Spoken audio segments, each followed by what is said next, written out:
هلو گاز بچه ها، اومدیم با ویدیوی جدید آموزشی های FC.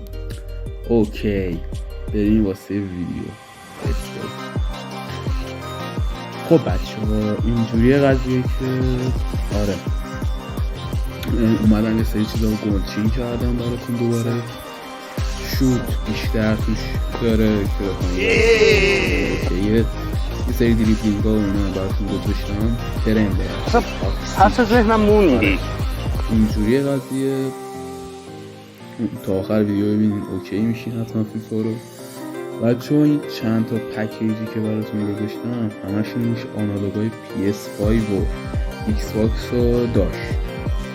پس لازمه کار اینه که یه نگاه بکنید، لازم به توضیح نیست. اگه توضیح خواستی میتونید تو کامنت ها بگین، بیشتر براتون توضیح میدم. و قضیه اینه که دیگه آره خب بچه ها این ما اومدیم که یه پکیج اینو در آوردیم، این آموزش ها رو یه پکیج دیدید. جوره تاکسیک دیگه، خوشحالی گلا تاکسیک هم همشون بیستای خفن و قشنگ براتون ببینید تو چنل دیگه. غیر اونا الان تو اینا یه سری چیز دیگه هم دوباره درست کردیم براتون.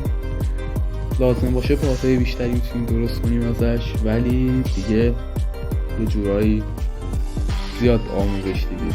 امیدوارم که تمریناتون هم کرده باشید، مشقاتون هم بنوید. آره خب حتما کلینج. اوکی بچه ها سابسکرایب یادتون نره. 200 تایی شدنمون مبارک. شدیم 200 تا 200 تا شدیم با انرژی دادن شما. خیلی حال کردم، مثلا ویدیوهای قبلی خیلی خوب بود، عالی بود. بچه ها قراره چنل ولاگ هم بزنیم. چرا؟ ولاگ که نه ولاگ، یه چیزی مثل حالا بعدم میبینیم. حتما چنل رو هر چند وقت یه بار چک کنید. قرار براتون بذاریم اوکیش کنیم.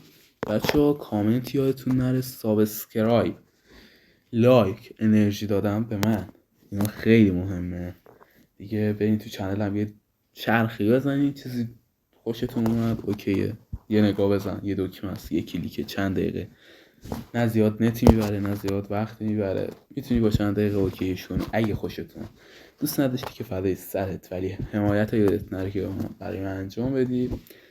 قلب منی. بچه سر این ویدیو میدیم زیاد توضیح نمیدم چون براتون زدم.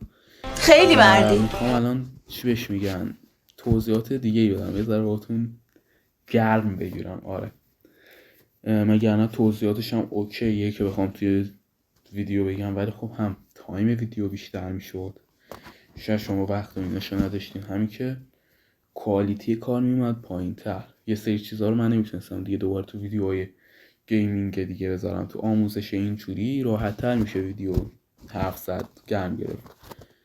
ویدیو جدا بسازم برای گرم گرفتن زیاد به نظرم جالب نیست. آره خوشم اومد، جدی خب خوشم اومد.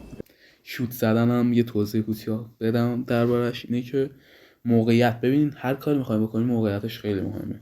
حتی تو زندگی واقعی تو موقعیت یه کار خیلی مهمه که چی باشه، چی کار قراره بکنی. آره امیدوارم که چیزی فهمیده باشین، یاد گرفته باشین از این ویدیو. قرار بازم از این گیم رو براتون بذاریم، آموزش‌ها، گیم، اینا. چنل رو نگاه کنین، سبکش خوشتون اومد حتما سابسکرایب کنین، انرژی یادت نره. قلبای ما این بچه‌ها دیگه حال کردم باهاتون، خستگیم در رفت. عشق من.